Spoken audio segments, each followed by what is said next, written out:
A short horror story about a man and a woman living in a motel room in Reno, Nevada.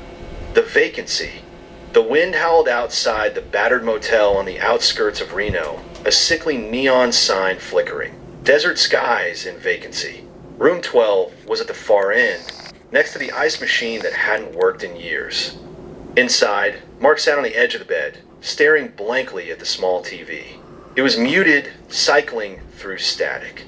Sarah stood at the sink, brushing her long hair slowly, staring into the mirror, her eyes hollow. They hadn't spoken in hours. The room stank of mildew and desperation. Cigarette burns freckled the carpet like tiny black mouths. The walls were thin. They could hear the couple next door arguing again. The same words, the same crashes, over and over. "Why do we come back here?" Sarah whispered, not turning around. "You know why," Mark said. He lit another cigarette.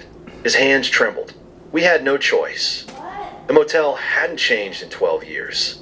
That was the last time they stayed here.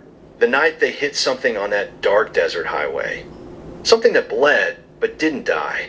They buried it behind the motel, dug into the hard ground with a tire iron. It took hours. It kept whispering to them. It knew their names. Now they were back as if drawn. "Do you hear that?" Sarah asked suddenly. Mark turned off the TV. Silence. Then, a wet, dragging sound outside the door. A faint scrape of nails on concrete. He stood slowly. "Don't answer it this time." She looked at him in the mirror. Her reflection was smiling, but she wasn't. Then came the knock. Not a fist, not a hand. A knock like bone on wood. 3 slow taps. Mark reached for the door, something pulling him forward like a hook in his spine. "Mark, no," Sarah shouted, but her voice was swallowed by the wind. The door creaked open on its own. The hallway was empty. Just desert air. Until he looked down. Something crawled out of the shadow. Pale, smiling, worm-like. "Found you." It rasped in a voice that sounded like his own. In the morning, the maid skipped room 12. She always did.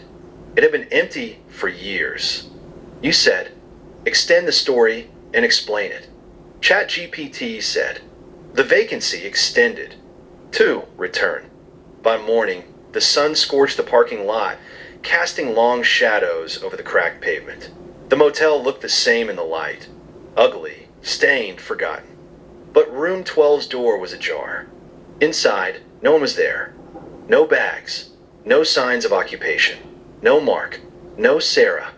Just dust and something wet seeping from under the floorboards.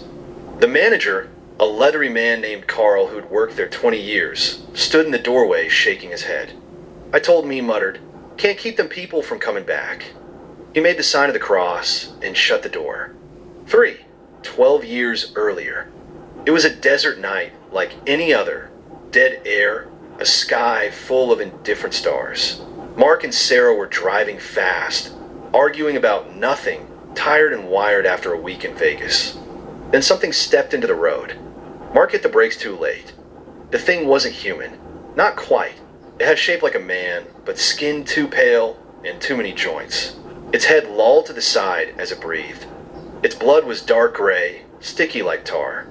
They panicked, took the body to the edge of the desert, buried it under sagebrush in silence. But before they covered its face with sand, it opened one eye and said, "I'll wait for you." For the echo. They went back to their lives, or tried to.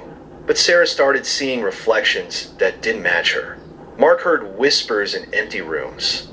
They dreamed of the desert, of fingernails scratching motel doors, of the thing crawling toward them, dragging its dead weight with infinite patience. Sarah said it would never stop. Mark didn't believe her. Until the day the letter came. No return address. Inside a motel key. Room 12. Desert skies in. The key was rusted. Their fingerprints were already on it. They drove without speaking. V. The hunger. What lived beneath room 12 wasn't dead. It fed on guilt, on return, on stories unfinished. It couldn't follow them out into the world, but it could pull. That night, when Mark opened the door, he stepped out of reality and into its mouth. Sarah tried to run, but her reflection wouldn't let her. Now the room was empty. The cycle complete, until someone else came, carrying the weight of something buried. Explanation. This is a cosmic horror story in the tradition of Lovecraft and Stephen King, mixed with Southwestern American ghost lore. The horror is rooted in guilt and inevitability. Mark and Sarah committed a transgression. They hit and buried something unnatural and chose to cover it up. But the entity they hit wasn't just a monster. It was a sentient force of memory and consequence, something that waits in the cracks of the world. The motel is a liminal space, like a spiritual borderland. Room 12 is cursed, a kind of trap, a nexus where the boundary between dimensions thins. People who've done wrong are drawn back there, haunted by their past until it consumes them. Carl, the manager, knows the truth but doesn't interfere. He's seen it before. He just makes sure the room stays closed most of the time. Well, there's that. Thanks for hanging out. Let's see. Quota reached. You have to buy time on this free website. Okay. The motel is a liminal space like a spiritual borderland. Room 12 is cursed, a kind of trap, a nexus where the boundary between dimensions thins. People who have done wrong are drawn back there, haunted by their past until it consumes them. Carl, the manager, knows the truth but doesn't interfere. He's seen it before. He just makes sure the room stays closed most of the time. The line, "The maid skipped room 12, she always did," is key. The room is stuck in a loop, like a scar on the world that reopens with every story left unresolved. So I thought the ChatGPT did an okay job, and the free voice program was good until it wasn't free anymore. So there's my first ChatGPT story. We'll see how that goes. Let's see.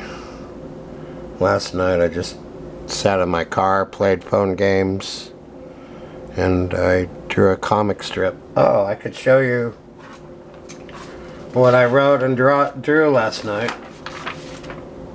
Okay. This was a sketchbook page.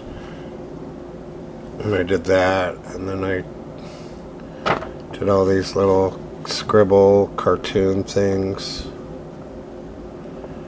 And I've got this panel, I gotta fix my life. So all these cartoons, in order for them to be photographed well, they need to be drawn over and darkened.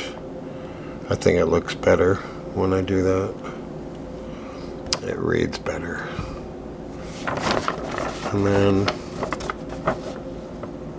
Saturday, July 5th, 2025, I have all these panels.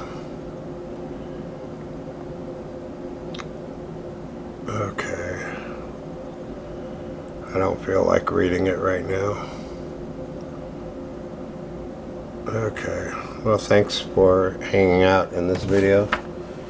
I hope you liked the story. It wasn't a bad story.